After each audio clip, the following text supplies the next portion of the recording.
Yeah, and after that, we'll have a lineup of speakers. And we have a lot of speakers, and we'll see how much time we have left at the end for a discussion from the floor. So over to Leanne.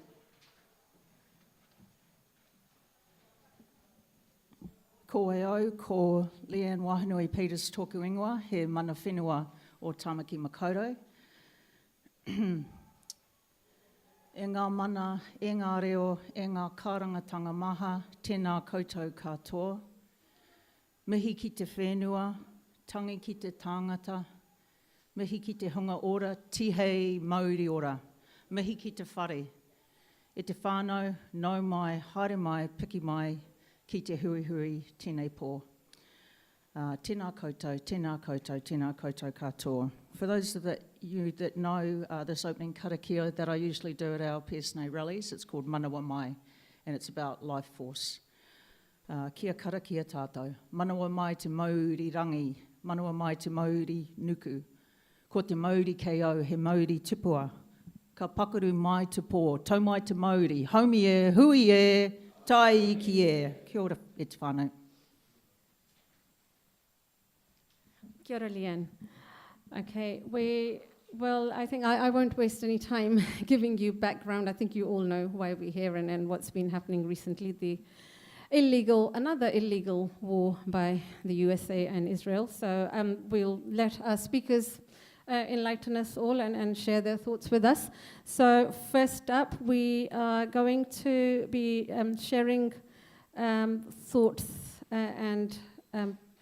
from Arman Askarani, who is an Iranian Kiwi, so Iranian Kiwis Against War. So over to Arman from the Zoom link there. Kia ora. Just assume everyone can hear me. Cool. Well, first I'll just introduce myself a little bit. So my name is Arman. I'm an Iranian Kiwi lawyer. My background is in community law. I've worked a lot in refugee and immigration law, as well as public law. But I'm speaking entirely on behalf of myself. But if you agree with any of my opinions, you're welcome to take them on as well. And yes, I am Iranian, but I also want to emphasize that Iranians are not a monolith. There are over 90 million Iranians inside the country, many millions in the diaspora, and I'm sure some of you have realized there's a lot of different views and a lot of different opinions amongst Iranians. But I do want to emphasize that Iranians have suffered a lot. Not just recently, but they've suffered a lot for the last 100 years. Be it war, dictatorship, repression, sanctions, famine. We've suffered a lot and in a lot of ways. And especially over the last 2 months, there was a protest movement that began in December, and there was a lot of repression that's followed, that's still ongoing. And for those who want to learn more about that and want to read more about that, there's a report by an organization called Hrana, H-R-A-N-A, called The Crimson Winter. It's 1,300 pages long. There's thousands of names of victims, thousands of detainees. There's a rigorous methodology and a lot of documentation. And even today, amongst the war, there's also a communications blackout, internet restrictions, dire prison conditions, executions. So Iranians have suffered, and there's a lot of trauma amongst the Iranian community. So I really want to just emphasize that point. And through these experiences and these traumas, a lot of people feel hopeless and a lot of people feel desperate. And this hopelessness and this desperation has led within some segments of society for a desire for military intervention.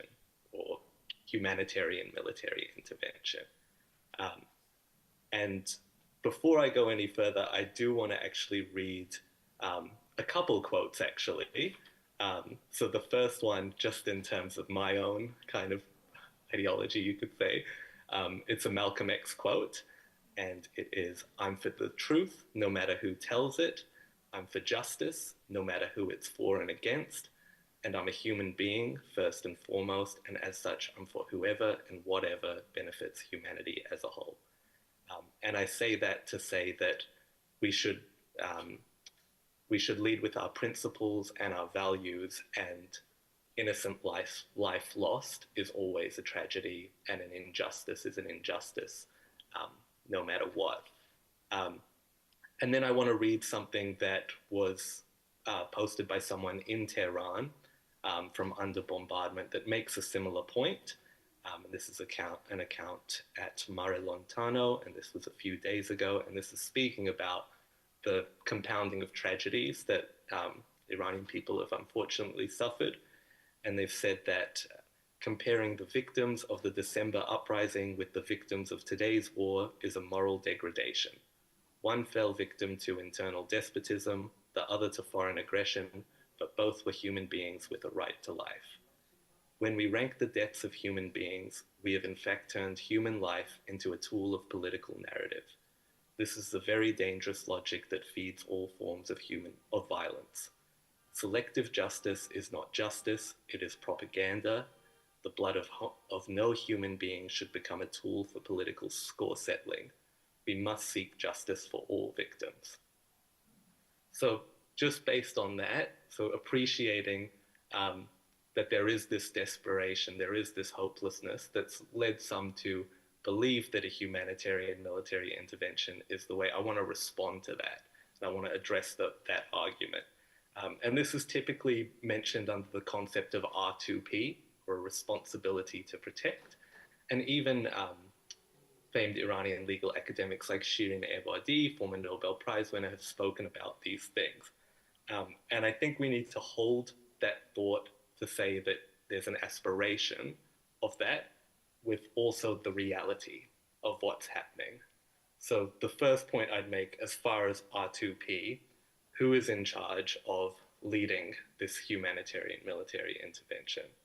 And we've got Donald Trump and Benjamin Netanyahu. Netanyahu is someone with a warrant from the International Criminal Court for war crimes and starvation, and Donald Trump is someone who sanctioned those judges for issuing that warrant at the International Criminal Court. So, you know, that's the tip of the iceberg, but at the very least, we can say that it's insincere as far as these things. And then secondly, the other point I wanted to make is that they themselves have not even claimed that this is a humanitarian intervention. They've described it as preemptive self-defense, not R2P. And they've cited the nuclear argument, which supposedly was obliterated last year.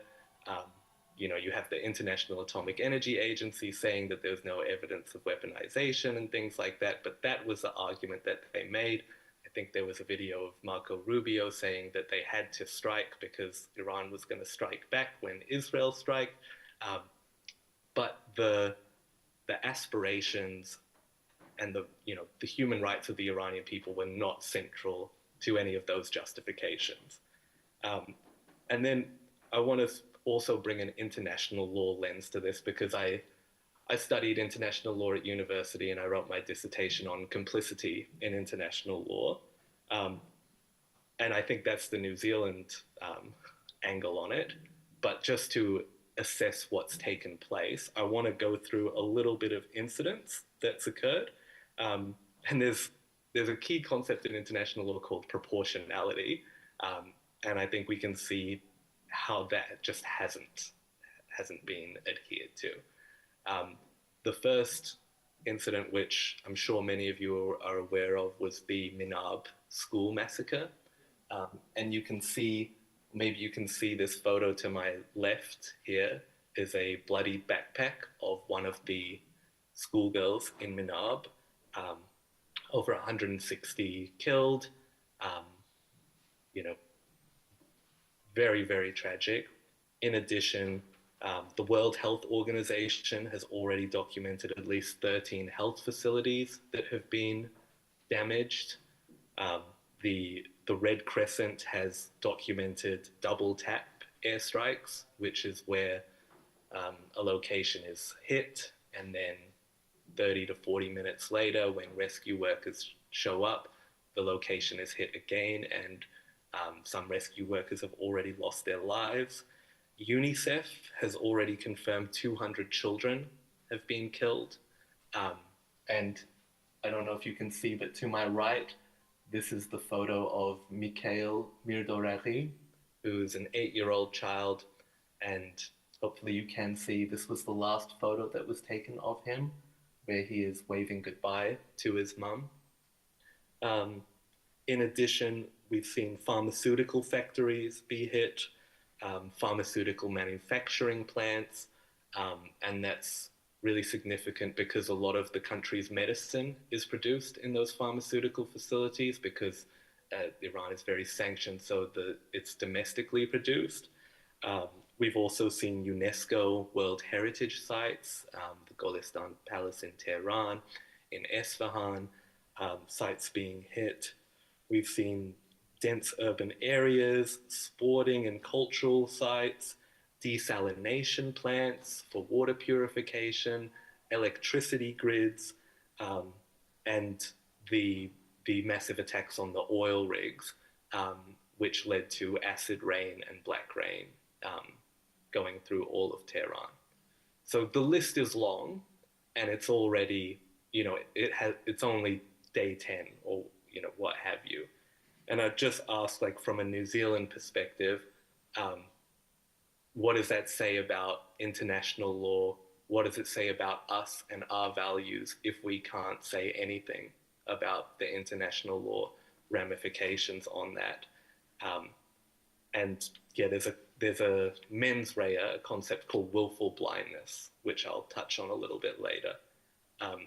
But just particularly on the acid rain or the black rain, that causes toxinogens, carcinogens to be released into the sky that is inhaled by everyone. It does not discriminate between the state and civilian, and it causes respiratory, cardiovascular, and cognitive diseases that often don't surface until many years later.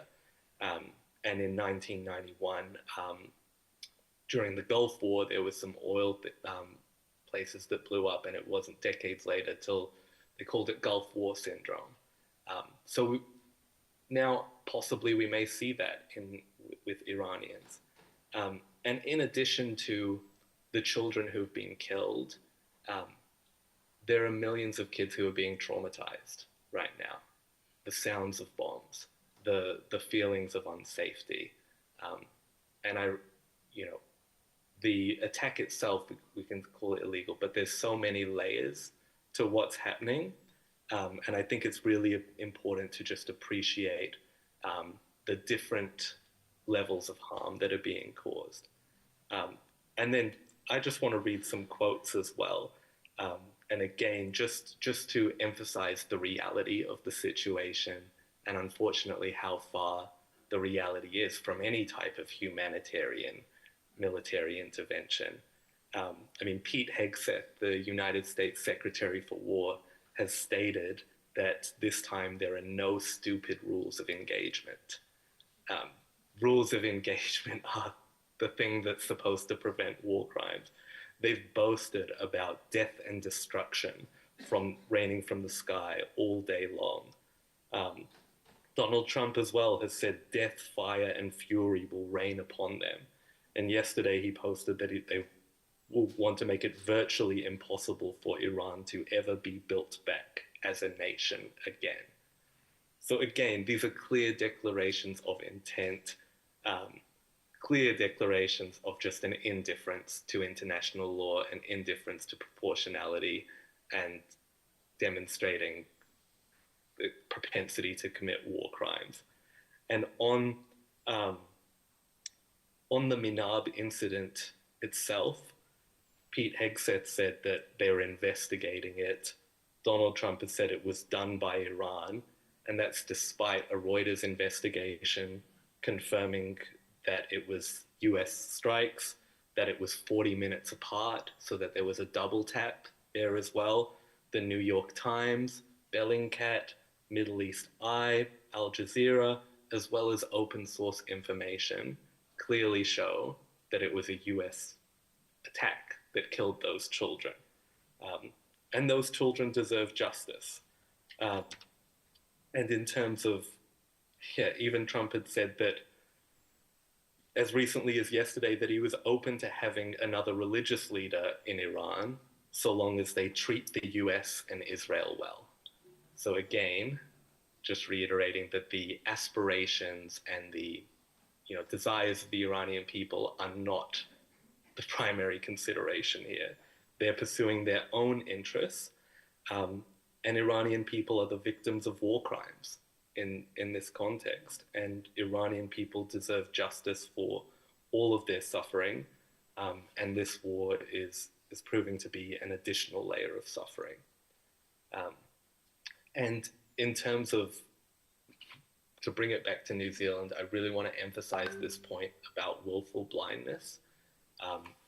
And I want to read a couple of quotes that Winston Peters and Christopher Luxon have said. So Winston Peters, when asked about the war right after it started, he said that Iran had been a promoter of terrorism in countless theaters for decades now. That's not an excuse for what you've seen, but it is an explanation. And I think we have to acknowledge the double standards here, because if we're talking about breaching international law, again, Israel is on trial at the International Court of Justice for genocide. The UN Commission of Inquiry has found that they've committed genocide. The US has not been following international law. They're sanctioning the ICC judges, and that's the start of the list. And in the New Zealand government statements, they acknowledge the arguments that the US and Israel use, whereas they'll condemn, the Iranian response. And by acknowledging the attacks and failing to condemn them, that is in effect excusing the attacks, despite what Winston has said there. And it's similar to the 12-day war in June, where the first statement New Zealand gave acknowledged Israel's right to self-defense when they attacked again in a breach of international law. And so I would ask, is that a reflection of this country's principles? Is that a reflection of this country's values? Is that a reflection of our understanding of international law? And then Luxon, with respect to the legality of this war and also the Minab massacre, he said that he is not asking questions on the legality and that it is up to them, the US and Israel, to present what has happened there, because I'm not in a position to judge that from sitting in New Zealand. So again, a conscious decision to not form a view on what's happened. And I want to point out that the contradiction there, because being all the way in New Zealand, there's enough confidence to say that Iran doesn't deserve a nuclear weapon and we support any actions that prevent a nuclear weapon, despite the International Atomic Energy Agency, despite US intelligence assessments, despite all of those things, can form a view there. But when children are being massacred, we can't form a view on that. So again, I would put forward that, and there's open source information, and we all have eyes, and we can all see an injustice when it's happened. And so that willful blindness, I think the question that I really want to ask, what I want people to think about is, what does it mean to be complicit in war crimes? And Iranian people deserve human rights, not war crimes. War crimes is not liberation. And these children who've been killed, just like every other victim of injustice, they deserve justice. And so rather than being complicit in war crimes, I would ask that the government show compassion and be serious about family reunification, expanded migration pathways, refugee and humanitarian visas. And I will point out the parallel with Ukraine and ask the question, what is the difference between an Iranian and a Ukrainian? What is the difference between a Palestinian, a Sudanese, a Congolese, and a Ukrainian? Don't all people deserve that right to safety that others get? And to close, I'm going to quote James Baldwin, and thank you all for listening. And just thinking about the innocent victims, such as these children who knew nothing of politics and war. There's a James Baldwin quote that really resonates for me. And it says, "The children are always ours, every single one of them, all over the globe. And I am beginning to suspect that whoever is incapable of recognizing this may be incapable of morality." So, thank you.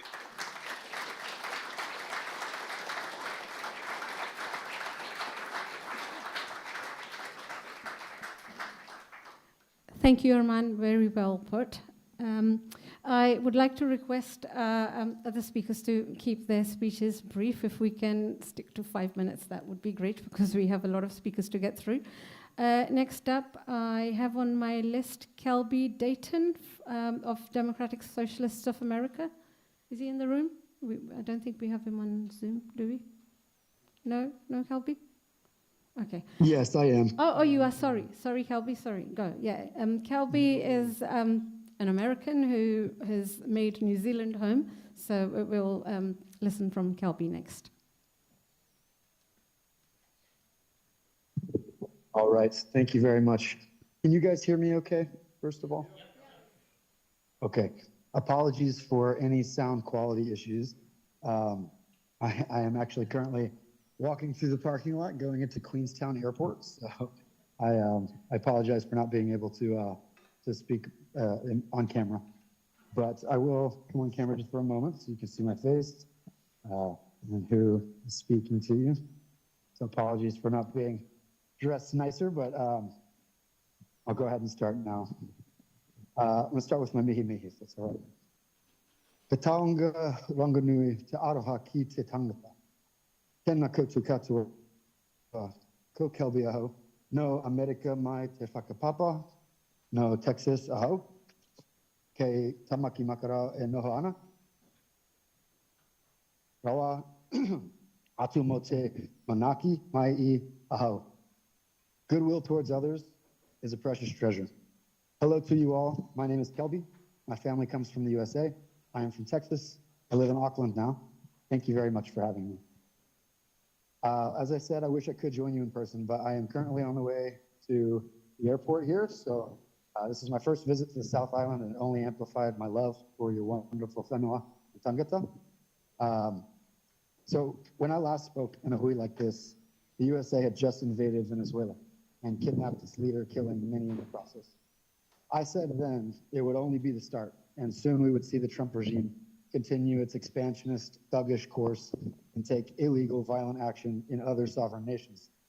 I truly hate that I was right.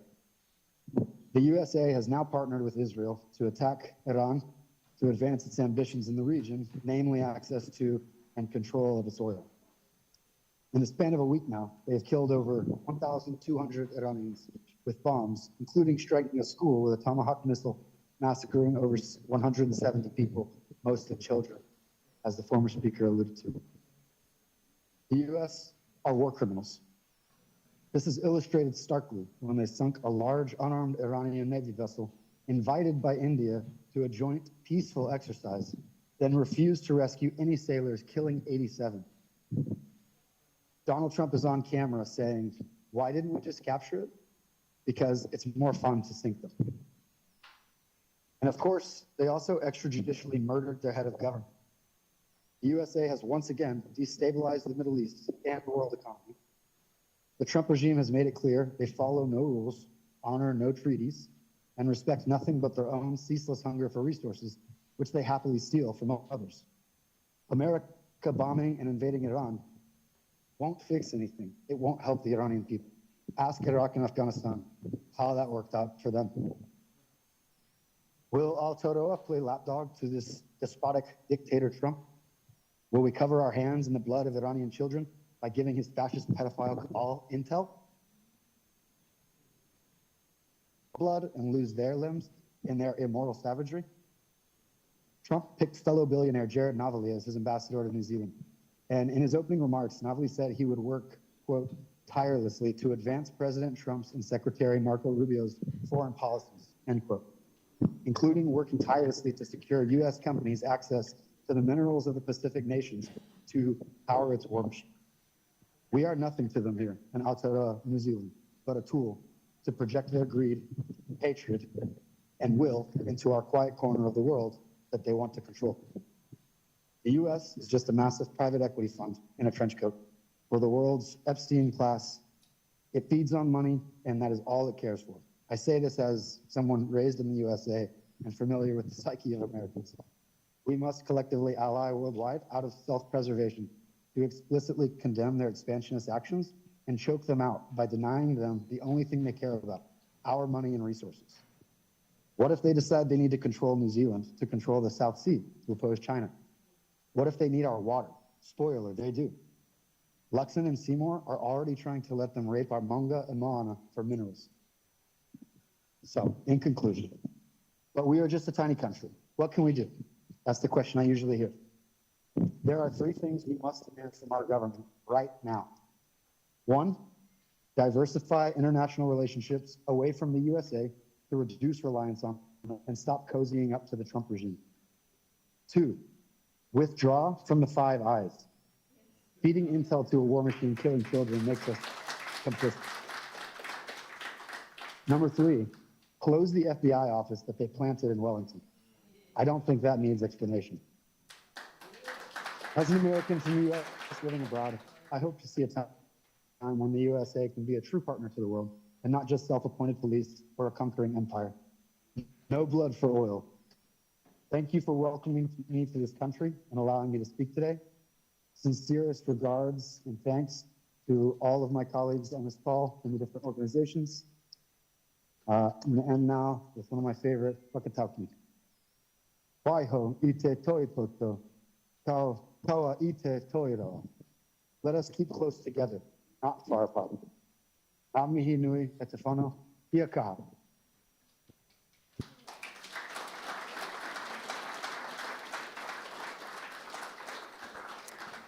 Thanks, Kelby, for taking time out of your busy schedule, and I am sure we're all right behind all those demands that you have put out there. They're only fair and just. Right, next up, I think all the speakers we have, they don't really need huge introductions, but this next one definitely doesn't. Comrade John Minto of Palestine Solidarity Network. I don't need to say anymore, you all know him. John next up, and then I will request Comrade Shivani from Indian People for Palestine to be ready soon after John. So over to John. Kia ora koutou. Greetings, everybody. Greetings to the speakers and greetings to everybody within the meeting there in Tamaki. I have to say the last speaker, I was really surprised and delighted to hear America described as a private equity fund in a trench coat. That sounds to me a really apt description of what we're seeing. I think the whole world, in a sense, is talking about what's been happening in the last year as being a rupture in the international order, such as we haven't seen since the Second World War. And that's really, it's important for us to acknowledge that. I think what the rupture does is it creates all this uncertainty and all this death and destruction, but it also creates opportunities for us. And that's what I really want to focus on for us today. But I think attacks on international law and attacks on the United Nations Charter are something which the US has frequently done. And the good thing about Donald Trump is that he's doing things out loud which other presidents have done, pretending they were doing them for other reasons. Other American presidents have cloaked their assassinations, their invasions, their overthrow of democratically elected governments in terms of promoting human rights, promoting democracy, promoting women's rights. That's a whole pattern that's gone back through every American president going back, and that includes the Democratic presidents as much as Republicans. So Donald Trump does things out in the open. He simply says, we are going to rule the world. We want the world's resources. We want control of everything, and nothing's going to stand in our way. It doesn't matter if you've got a democracy. It doesn't matter what your rights are under international law. None of that matters. I don't need international law, says Donald Trump. And so it becomes the law of the jungle. And countries like New Zealand, medium and small size countries are ones that depend the most on an international rules-based order. And we should be at the forefront of defending that. And the tragedy is that we have got a government which refuses to do that. They will not stand up against Israel in terms of what it's done 2.5 years, a genocide in Gaza. They won't speak out. They will never condemn Israel for anything it has ever done. They simply gloss over that. But by God, when the US and Israel attack Iran last week, what did the New Zealand Foreign Minister say? He said, we've noted what's happening with this attack on Iran, but we condemn Iran for this attacking other states in response. And of course, Iran was attacking US bases throughout the Middle East. So the hypocrisy is there written large. But look, getting back to really positive things, right? The thing that I think is really important for us in New Zealand and around the world is to understand that we are the majority. We are on the side of the vast majority of humanity. The vast majority of humanity support sanctions against Israel. They support the rights of the Palestinian people and other sovereign nations. And within New Zealand, we are also the majority. Public opinion polls have shown again and again that New Zealanders, when they give an opinion, 2-1, they say we want sanctions against Israel and we want New Zealand to recognise a Palestinian state. And I think if we had a similar poll on the US-Israeli attacks on Iran, it will be even greater. There is a minority in New Zealand which supports Trump and what they're doing. The vast majority, I think, are at least deeply uncomfortable, if not outright opposed. So if we look back at history, we often talk about our anti-nuclear policy from the 1980s. And I want to really focus on that. Our anti-nuclear policy in the 1980s came about because of a people's movement that was built suburb by suburb right throughout the country. There were hundreds of little community peace groups that were declaring themselves to be nuclear-free zones and all of that kind of thing, and that culminated in enormous pressure on the Dave Lange government. He faltered, but the whole movement came in and demanded action be taken. So what I'm saying is that our success will come not through our politicians. It will come through people's movements. And we need to build an anti-war movement in this country that reflects that. So, I agree with our last speaker talking about we've got to get out of Five Eyes. I think if we had a public opinion poll to do with Five Eyes right now, I think most people will be ambivalent about it or opposed to us being part of that. New Zealanders are craving for the time when we had an independent foreign policy, which meant independent foreign policy. Let's get out of Five Eyes. Let's get back on the front foot. Let's condemn every human rights abuse. And that lovely quote from Baldwin that was given earlier by Aman, that's marvelous. Let's be principled about what we do, and let's demand of our political leaders that they are principled as well. So we shouldn't be despondent at all. It looks, if like I was watching the TV news tonight and most nights over the last 10 days, and you get the first 10, 15 minutes of it full of what Trump is saying, what Netanyahu's saying, how many bombs have hit Iran, how many bombs have hit elsewhere.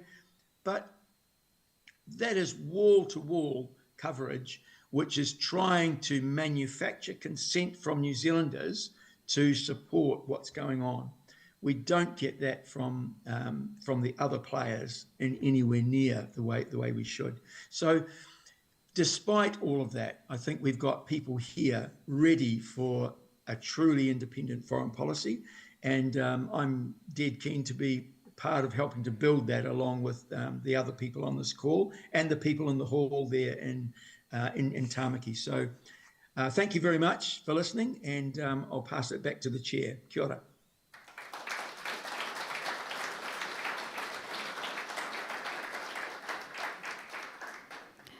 Kia ora, John. Yeah, wonderful. Some calls to action there. And just for the benefit of our speakers on Zoom who can't see outside of this room, since John mentioned minorities and majorities, we have a minority who've decided to protest this public meeting, an anti-war meeting. I mean, who in their right minds would come and protest an anti-war meeting? Anyway, I thought I'll give them a whatever, I don't know what the word is, but yeah, they're out there doing what they feel is their democratic right, so all good.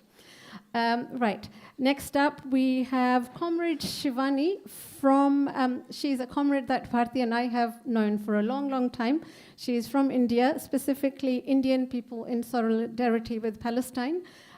She is also in the union movement back in India, where they organize like early childhood sector teachers and workers.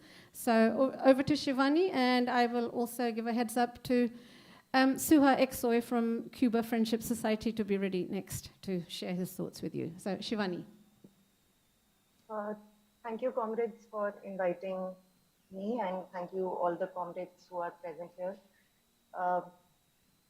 I'm a political activist. I'm based in New Delhi, India, and I'm associated with Indian People in Solidarity with Palestine, which is a forum which we launched in 2015 when, previously the genocidal Israeli Zionist entity had launched another sort of, genocide over the Palestinian people. During that time, this forum was launched, and I'm also associated with the Revolutionary Workers' Party of India, and recently, in India, we organized a protest condemning this treacherous and unprovoked attack by imperialist US and Zionist Israel against Iran, against the people of Iran. And coming from a country which is currently being ruled by a fascist dispensation, it actually, seems a bit odd that even protests like these are happening in a place like India right now, because obviously the narrative that goes across throughout the world is that Narendra Modi, the Prime Minister of India, he's a hugely popular political figure, and people are backing him. But as a political activist in India, I can vouch for the fact that how over the past 12 years in particular, the entire bourgeois electoral process has been taken over. The entire bourgeois, democratic apparatus has been taken over by the fascists in India, and all the gimmickry in name of elections, in name of, welfareism is big lie. It's sham. Coming back to the Indian state's response to what has just happened. And not just this, what has been happening over past 2.5 years, especially the genocide in Gaza. The Indian states, especially, the ruling party, the fascist BJP's response has been shameful. It's been, totally a spineless response. Though the Modi government has paid lip service to the Palestinian statehood, even now they came up with a very, uh, you know, very shameful and cowardly kind of condemnation, not exactly in very equivocal term, but yes, they uh, put out this statement which was totally shameful, totally cowardly, condemning whatever is happening, and then, making these abstract calls to peace.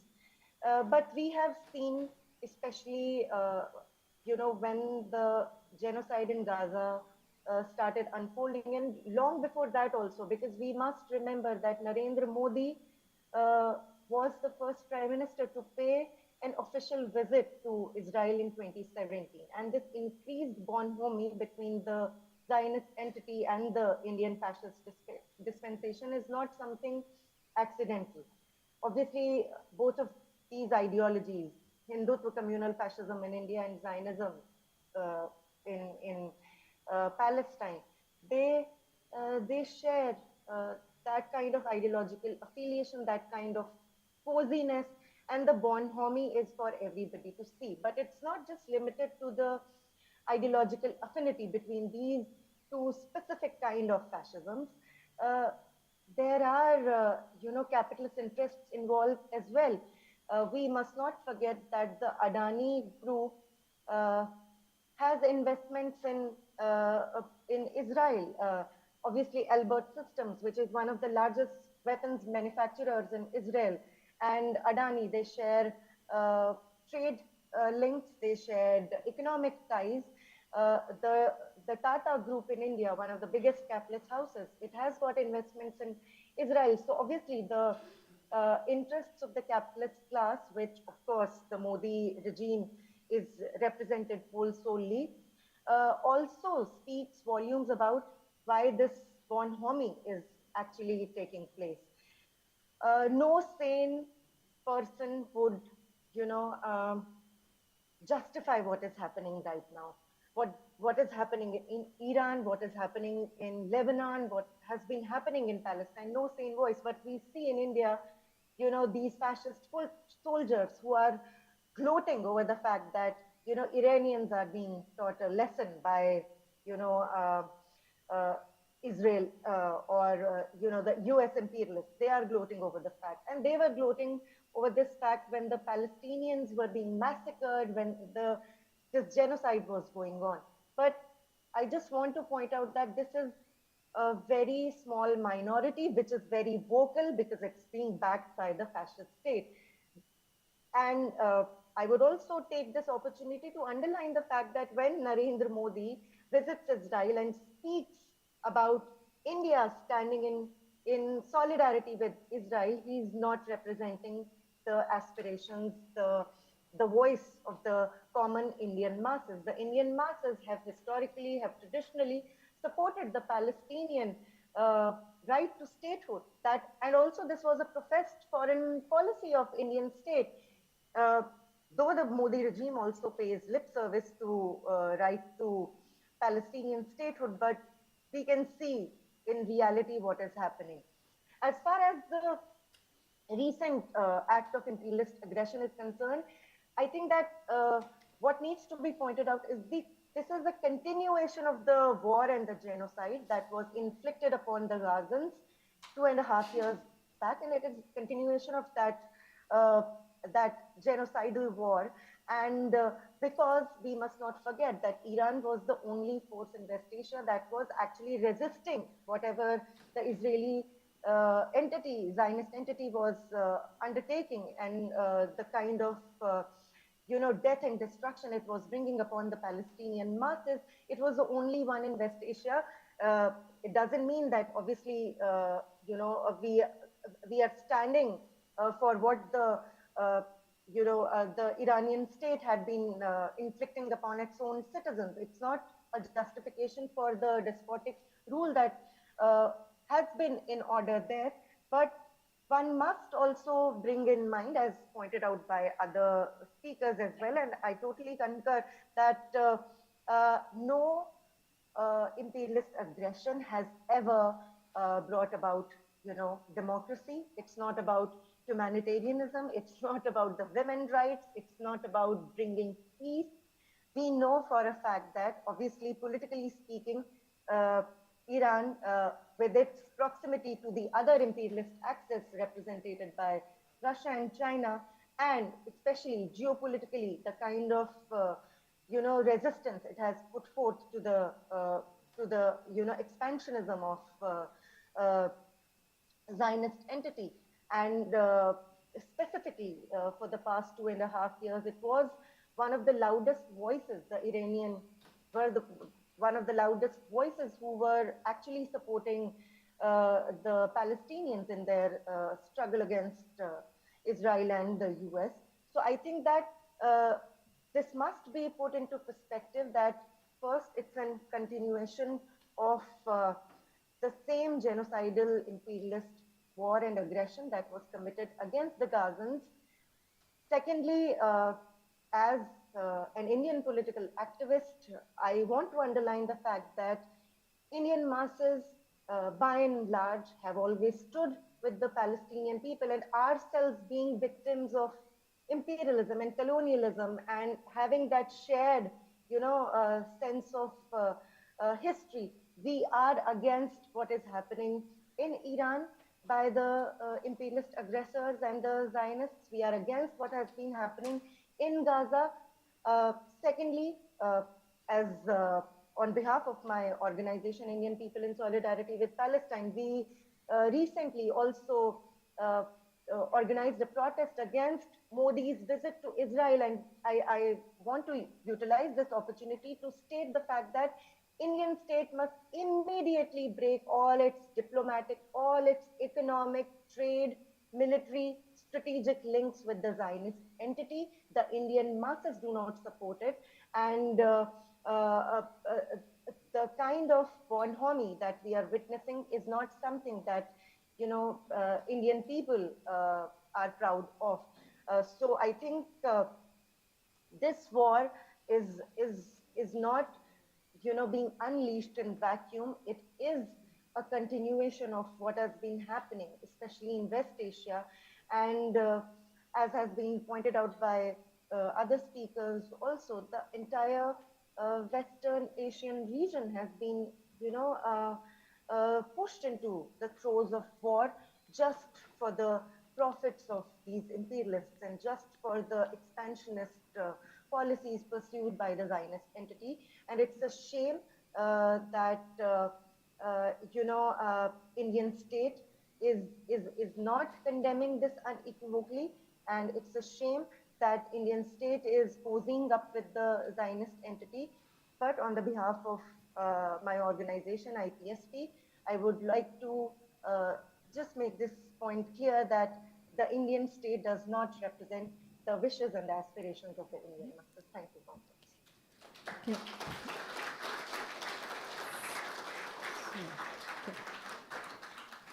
Thank you very much, Shivani. Slight change of order for the speakers. I'm going to request Sandra Gray next, Secretary of New Zealand Council of Trade Unions. Sandra does have to head off in I think next 2-3 minutes. So over to Sandra and then Suha Aksoy. Thank you. Kia ora tātou, ngā mihi nui. Just warm greetings to everybody in the room. Thank you to the previous speakers.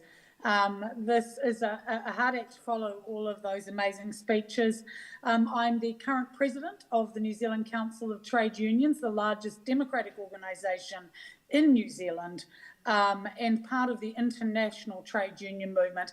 And I do want to start by saying that our constitution, the constitution that workers in New Zealand sign up to when they join a union, says we will champion the cause of peace and human freedom, and we will oppose and combat totalitarianism and aggression in any form.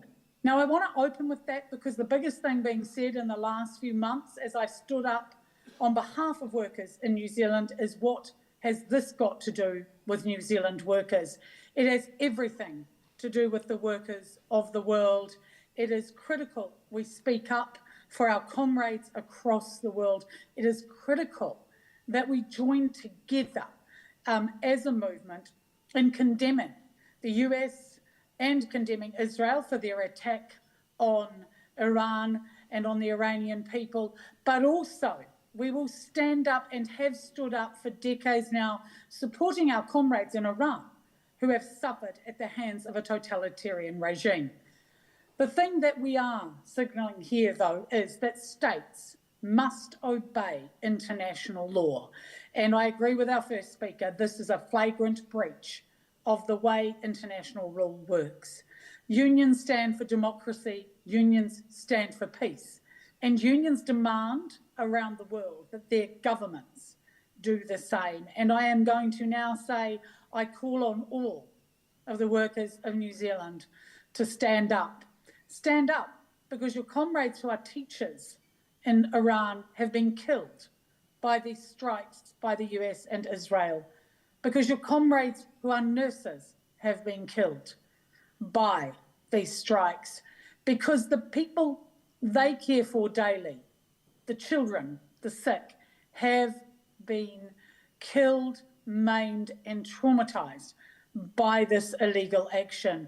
We must stand up, and I agree with John.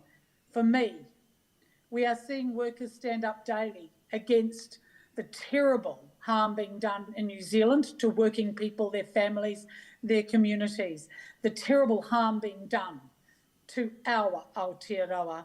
And the workers of New Zealand will not stand by and let our government remain silent on this issue of world peace.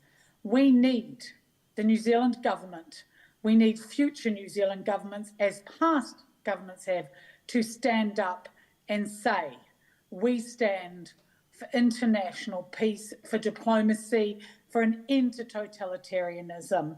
We must have international law respected. War is never, ever in the interest of working people. Workers want and absolutely deserve peace, democracy and decent work.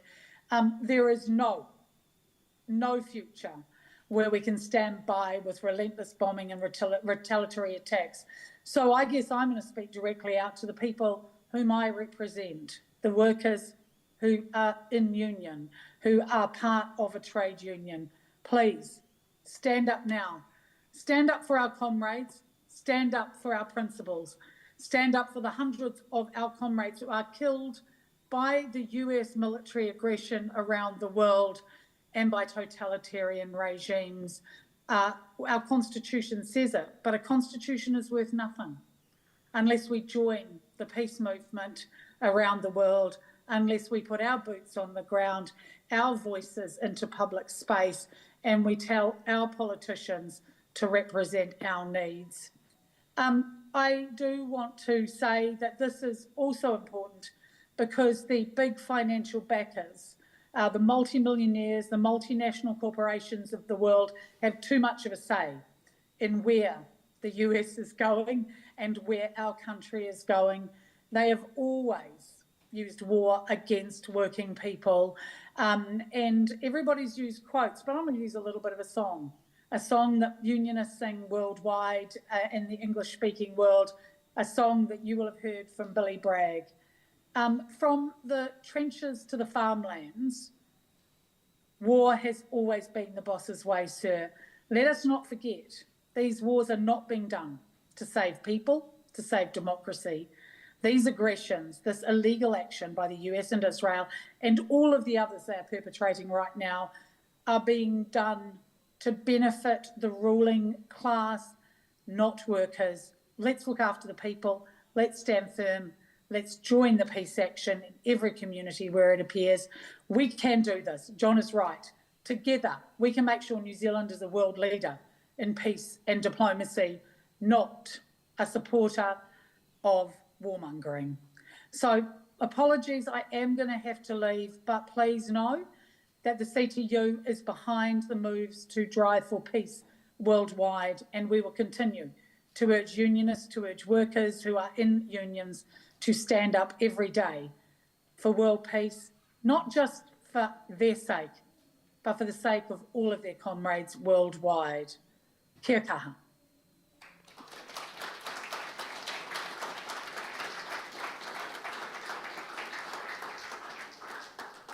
Thank you, Sandra. Exactly right, because injury to one is an injury to all. So, yeah, we must all stand up and seek justice and peace. Right, next up, Suha Exoy from Cuba Friendship Society, and I'll just read out the order of the remaining speakers. After Suha is Marama Davidson, then Phil Twyford, and then Joe Carolan. Just again, a polite request if our speakers can keep their speeches brief and limit to 5 minutes if possible. Thank you. Very good. Kia ora whanau. Am I too loud? Not too loud? All good? Good? All right then. Well, I just go into it, eh? So I would like to, I'm a man of numbers, I love numbers. Might surprise you. 1976, in 1976, the women in Iran aged between 10 to 50, the literacy amount among those women was 35%. Only 35% under the Shah regime could read and write across the country.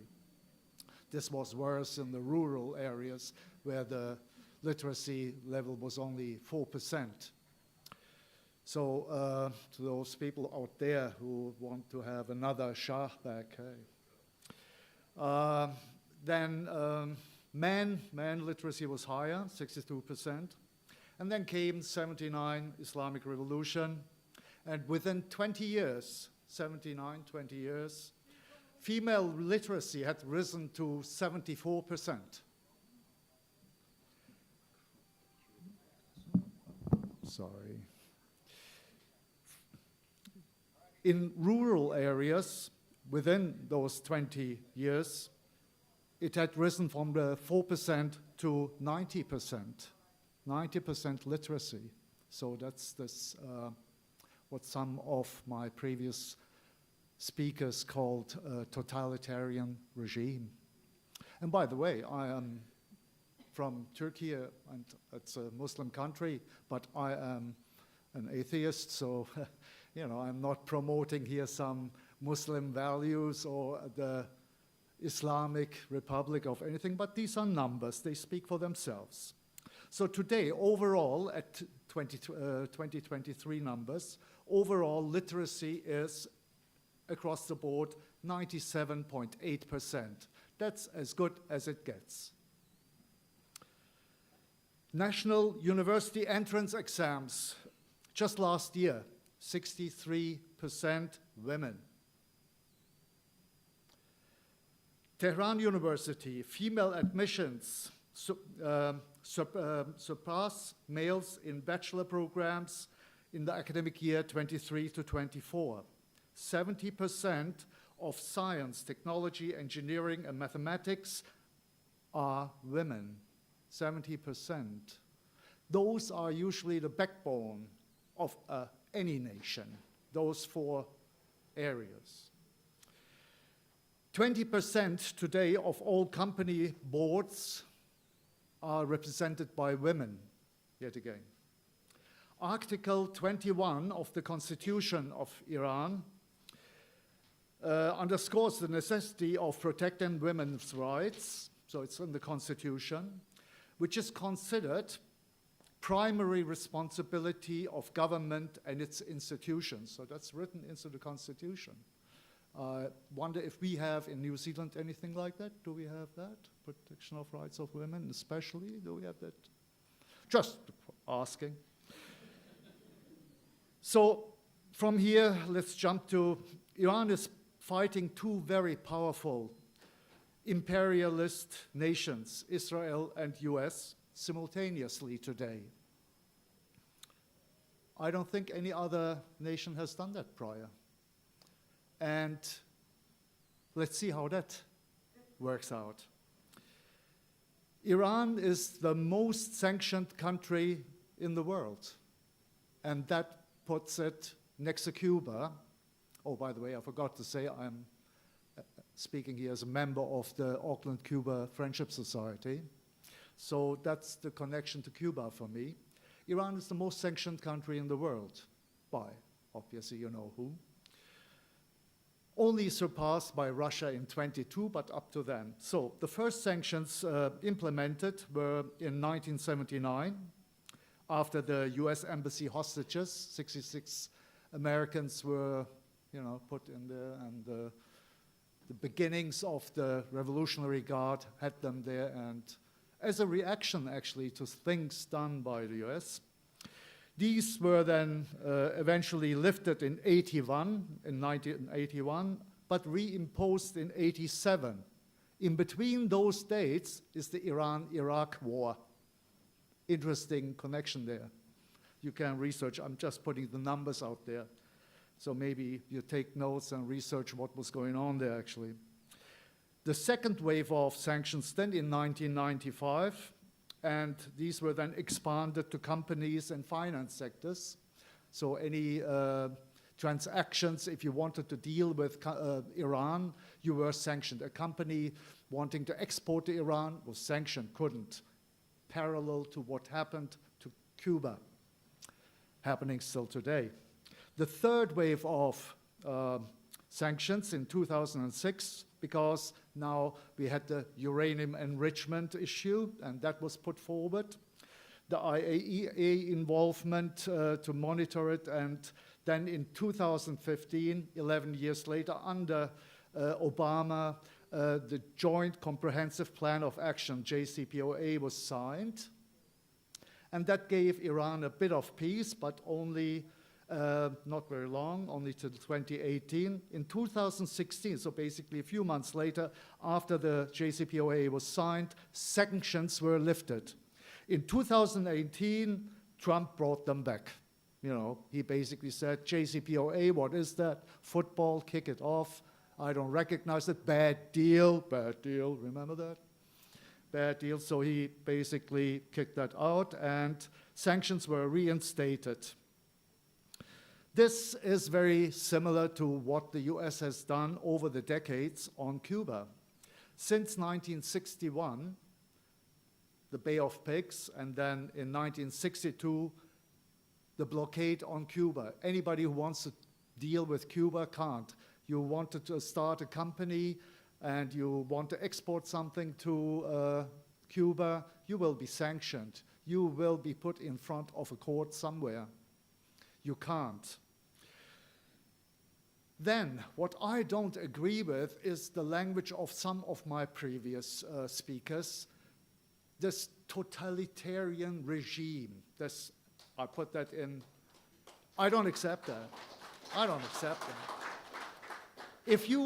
And this brings us straight away to the point of what is anti-imperialism. And I have to say this up front, I find Westerners don't seem to get anti-imperialism. Anti-imperialism, there is a front line through this globe going, not right in the middle, but it takes its curves. That battle line of anti-imperialism is in Cuba, is in Iran. Anyone, any nation that dares to say, no, I want my sovereignty. I want to decide in my country what happens or what doesn't happen. So that speech, when we say totalitarian regime, that is the language of the imperialists. And we haven't noticed that, and we have taken it. We have taken it, and now we are, I don't want to say regurgitating, that would be an affront to some of my, but we are just repeating it. That is not smart. If we want to win this battle globally, and I agree with John Middod, it is the way to go. We are the majority, not only in New Zealand, but globally. We are the majority. If we want to win this battle, we have to stop using the imperialists' language that is put in front of us every day in their press, in their media, in the corporate media.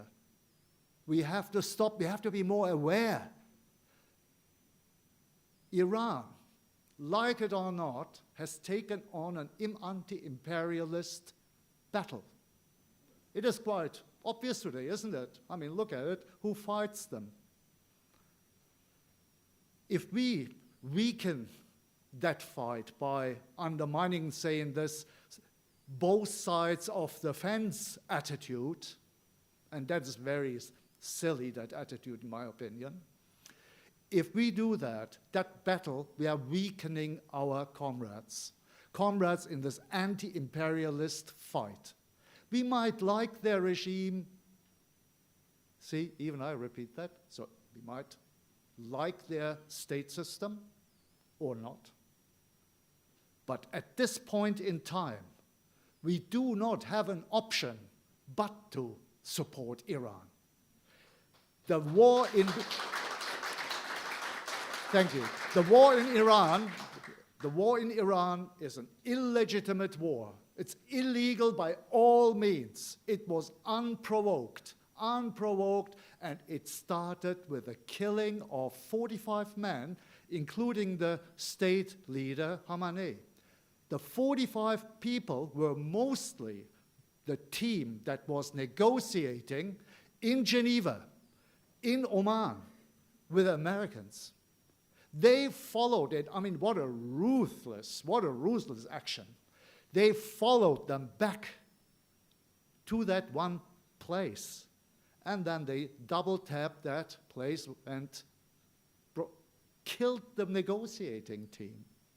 Now, today, there are still voices coming from the White House, oh, we might have to have a chat. And Iran is rejecting this, obviously, saying, we are not talking to you.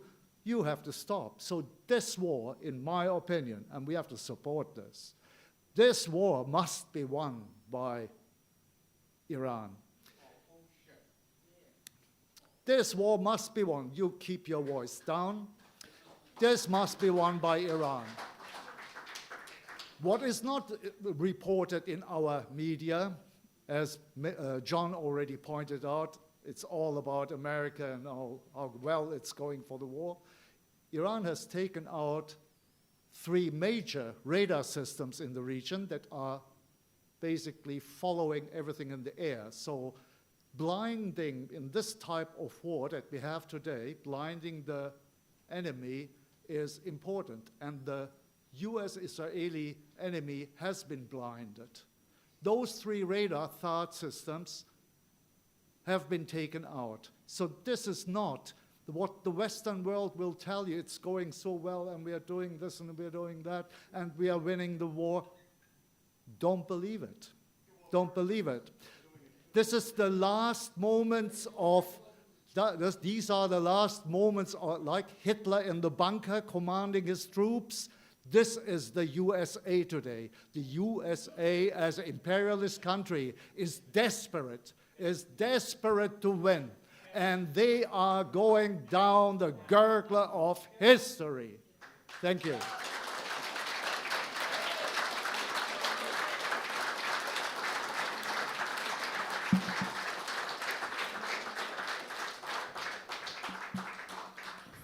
Thank you very much, Suha.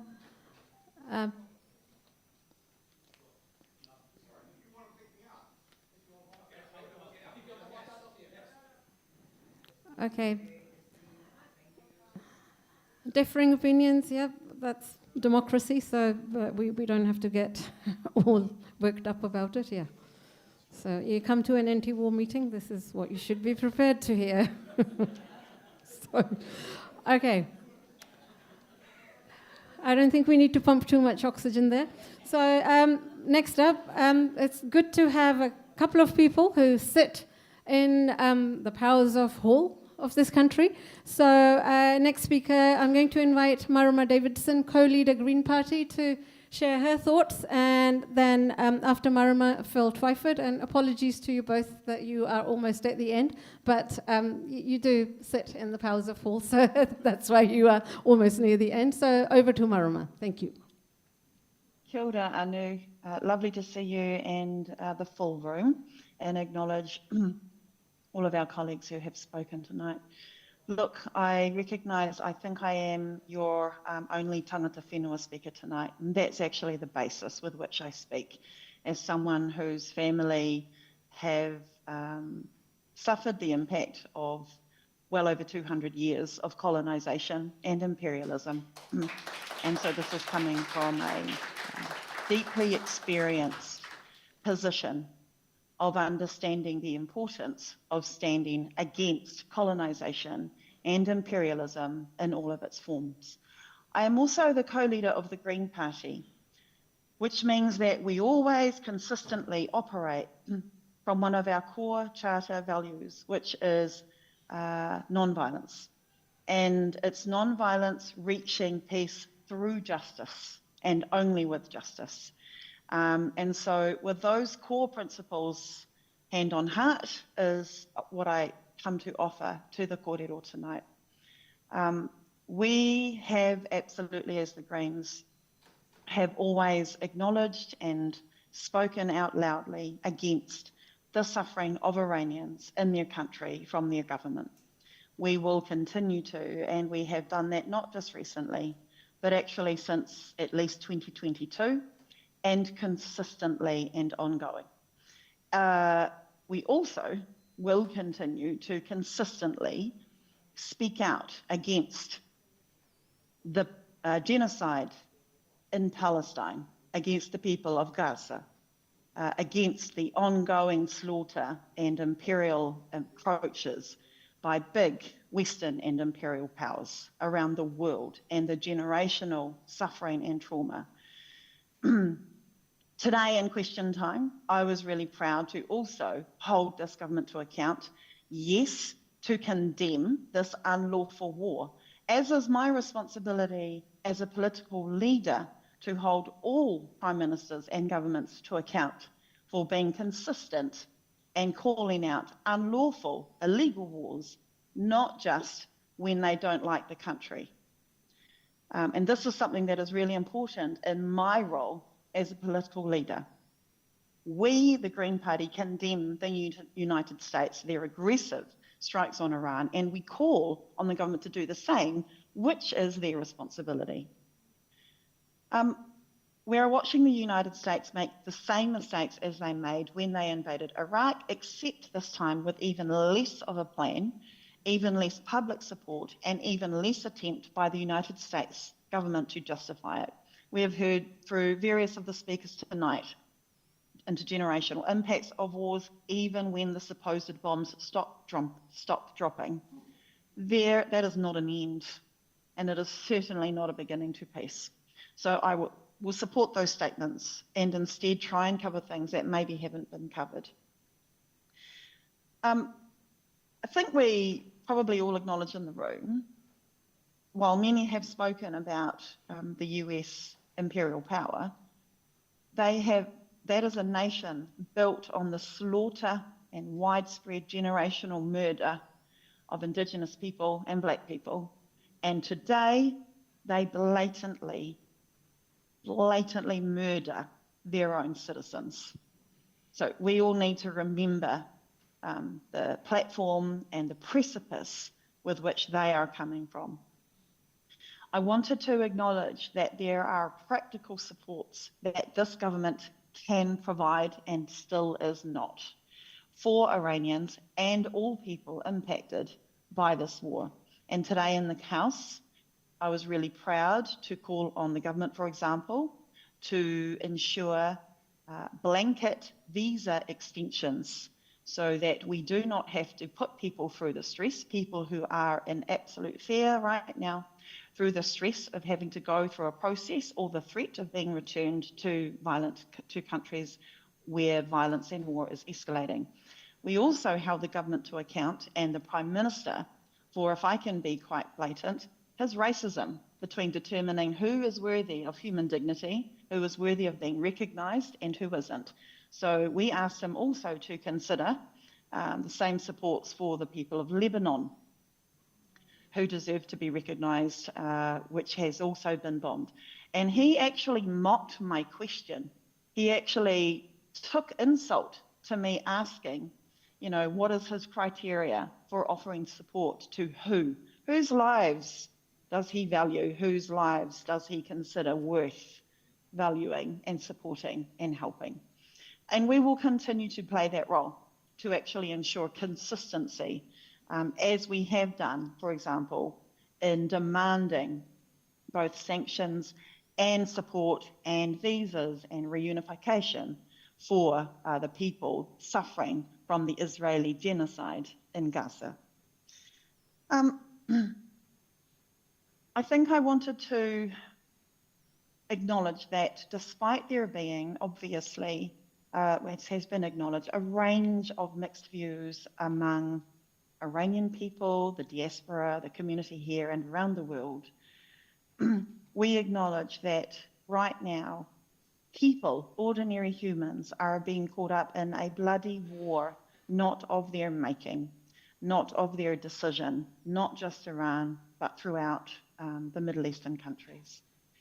And we hope that if the bombs stop falling, despite the odds, that all peoples can live in freedom and democracy. But my goodness, has history shown quite the opposite, especially when the US is involved.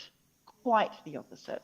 So we will continue to urge the government to take every step to ensure the well-being of New Zealanders in Iran and the Gulf states, and for the family of Iranians in New Zealand, but for all of the people, the humans impacted by the violence also of US and Israel. I want to finish and close by aligning our long-standing position of the Greens. We've got to stay out of AUKUS. We must review the Five Eyes and our intelligence sharing with the United States. We must stay well out of the United States' illegal, dangerous and stupid war with Iran. We have got a record, actually, Aotearoa and our forces. We've got a record of peacekeeping and of having success through deploying those tools. And we should hold that record up high and we should be proud of it. Aotearoa must be a force for peace, not a bystander and especially not a cheerleader for war. In closing, there was a quote that Arman read out earlier, and it reminded me of the sentiments in my maiden speech over 10 years ago, which was, my mokopuna is your mokopuna, and your mokopuna is my mokopuna. I have a grandmother duty. I have a grandmother duty now. When I came into Parliament, it was a motherhood duty, but now I have a grandmother duty to uphold that value, to uphold that approach. Any one child or civilian bombed is one too many, anywhere in the world. My mokopuna, your mokopuna, are as precious to me as any. And so thank you for allowing me to be part of your kōrero tonight. I simply wanted to stake our long-standing Green position, the principles that we consistently display, the long-standing work that we will continue to do alongside any communities who are suffering from the peace and massacre, from violence and massacre, and we will not stop. Kia ora tātou, ngā mihi.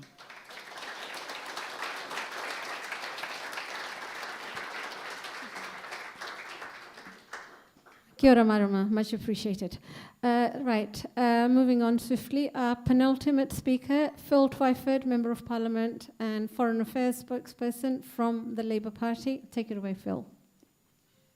Ngā mihi nui kia koutou. Thank you to the organisers for this evening's meeting, and I must say I've really enjoyed listening to all of the contributors.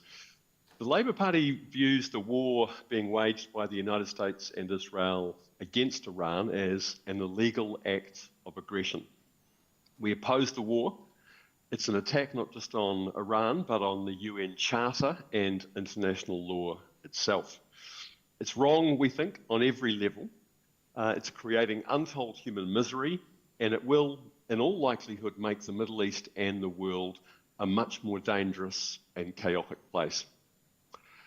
The New Zealand government is very fond of talking about the international rules-based order, which itself is a good idea, but unfortunately it's been more observed in the breach rather than the observance by its keenest promoters, the countries of the Western world. What was the genocide in Gaza and the complicity of so many Western countries, if not a massive breach of this idea of a rules-based order. What was the US bombing of Caracas and the kidnapping of Venezuela's head of state? And now this war in the Middle East that the national-led government cannot bring itself to criticise or even acknowledge its illegality. What kind of example of the rules-based order is this? That hypocrisy has left the national government with nowhere left to stand. It is impossible for them to talk about the rules-based order now with any credibility. But I don't think that we can let this lie. International law is vital to New Zealand's national interest. It's central to any kind of future for the world as a place of peaceful coexistence. And it's basically all that stands between us and a chaotic and bloody world order where powerful states dominate the less powerful and where might is right. I too want to say something about the government of Iran. I'm no fan of theirs, and nor is the Labour Party. The people of Iran have suffered terribly under this regime. But I think the key point in any discussion of this war is that whether you like or dislike or have a particular view of a government, bombing them into oblivion, as the US and Israel are trying to do, and waging war without any mandate from the UN Security Council is illegal, it's wrong, and it's a recipe for more instability and more misery. And I think it's quite logical to both stand in solidarity with the people of Iran who demand human rights and political change, and to utterly oppose this illegal war by the United States and Israel. It would be quite unfair to this national-led government to accuse them of being unprincipled when it comes to its shambolic, deer-in-the-headlights approach to the war in the Middle East. There is a principle, and it's this: don't say anything that might provoke a late-night tweet from the White House. Keep your head down, even if it means abandoning New Zealand's decades-long commitment to international law. Not only is this government keeping silent on the illegal war, but their entire foreign policy since taking office has been about trying to reinsert New Zealand into a military alliance type relationship with the United States. Christopher Luxon wants New Zealand to be, in his words, a force multiplier, unquote, for a country that is increasingly behaving as a rogue state. And New Zealand has long traded on a reputation for taking an independent approach, for being a voice for peace and speaking out on issues of principle. But under this government, New Zealand's once proud independent foreign policy has been reduced to abject civility. And I think it's time to build a grassroots anti-war movement and mobilise New Zealanders behind the demands that New Zealand should oppose this illegal war, stand up for international law, and reject the idea that the world should be run by authoritarian strongmen and who has the biggest army or the most nuclear weapons.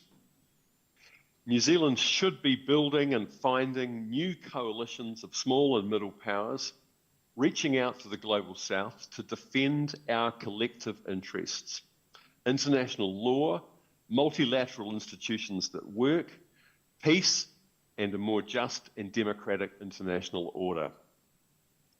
New Zealand can be a voice for peace.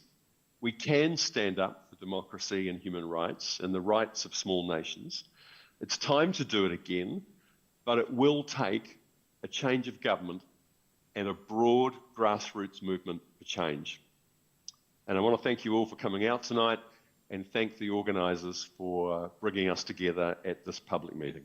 Kia ora tātou.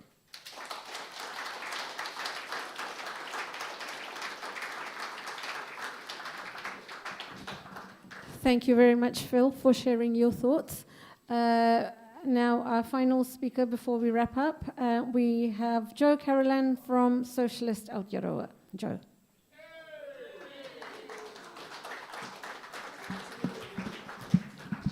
So we live now in a historic time. The old order is dying and the new world is struggling to begin.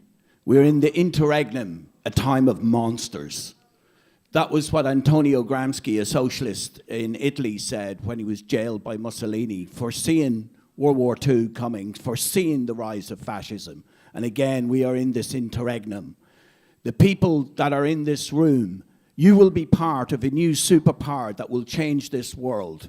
Because the old order that is dying is the order of the oligarchs, the billionaires, the tech oligarchy, call it what you like. But 3,024 billionaires on this planet have more wealth than 70% of the human beings. And they want more wealth, and they want more power, and they're willing to trade our lives in war to get their hands on oil. Now, thank God we've got someone like Trump leading the hegemon, leading the empire into its demise, because the emperor has no clothes and he tells it like it is.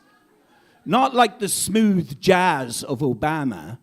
This guy isn't even the country line dancer of George W. Bush. Bush nearly looks like a sophisticated statesman up against this fool. Operation Epstein Fury has been launched to protect this pedophile and this rapist from his own justice. So let's get together, right? All across the world to get out onto the streets and not just oppose this war, but bring down the system that creates it. The system of greed.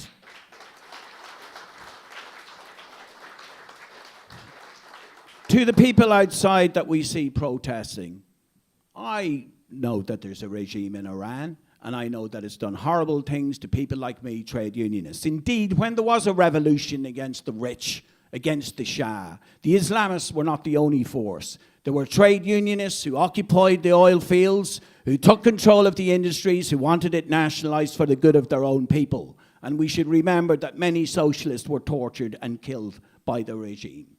But, as many people have said before me, once the empire starts bombing people, how are you going to free them? I saw signs out there in amidst the American flags and the Israeli flags, bombs bring freedom. Let me tell you, I suffered under imperialism and bombs never brought any freedom to anyone, right? What will bring freedom to people is mass movements that we will see mobilized all around the world in the weeks to come that give us the sense of our own power, people power, to bring down the rule of the billionaires, to bring down the pathetic leaders, spineless leaders that we have, like Christopher Luxon. And I'll tell you one thing, if anybody thinks this is a far-off thing that we can ignore, this war is going to come home quick, and it's going to hit your bank balance next week. You're going to be paying more when it comes to the petrol to put in your car. You're going to pay more for food, and you're probably going to lose your job as the economy tanks, because this guy has no plan. As people said before, when they went into Iraq, mostly a flat country, a country that had a detestable dictator, etc., you know, they can't even hold that place. They can't even hold Afghanistan.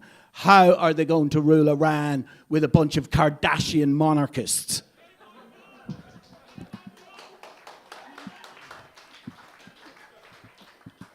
So look, you've heard all the speakers, but now it's time to take action.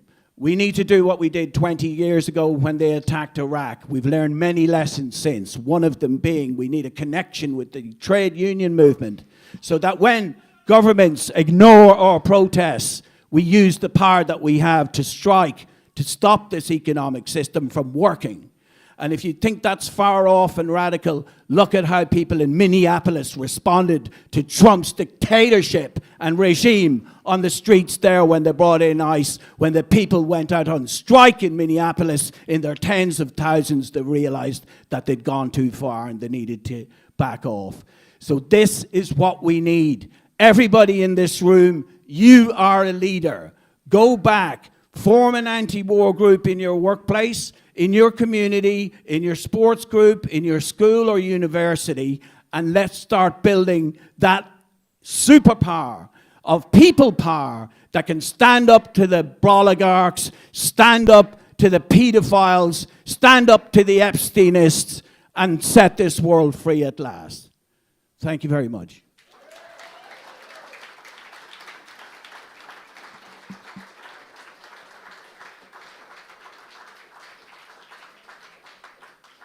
Thank you, Joe. Now, that's a hard act to follow, so I'll try to wrap up the best I can. Thank you all for coming out tonight in large numbers, which is always good to see.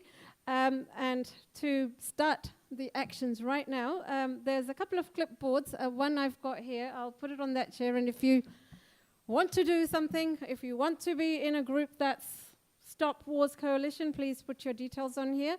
And we will, I think we will have to meet again to see how we put this into practice and what kind of coalition we can form out of this, so that there is actual real practical solidarity with Iran and other countries that are being illegally attacked, and how we form an anti-war movement in Aotearoa.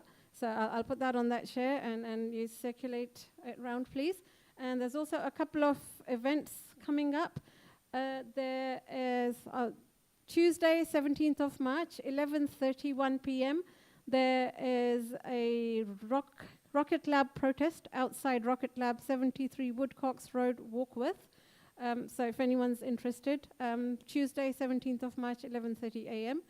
And the other event is Hands Off Cuba. This is a public meeting, 7 p.m. on Friday, 27th of March, Trades Hall, 147 Great North Road, Grey Lynn. So I'll leave those on the chair there, and please feel free to put your details on so that we can hui again for some practical action and solidarity. And thank you very much, and stay strong, stay safe, and no doubt, I don't have to say it, people out there, let them do what they want to do. There's no need to engage and give them oxygen. Thank you very much.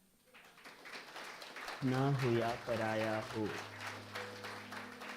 नस्ले आदम का खून है And a big thank you to all our speakers who joined us in person and on Zoom as well. Thank you very much.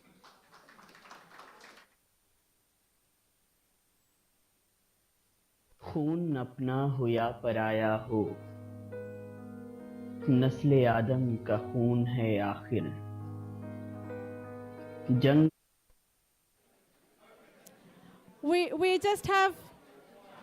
We have this room for a few more minutes. There are some refreshments in the back. If you haven't had any tea, coffee, juice, whatever, please feel free to help yourself. Thank you.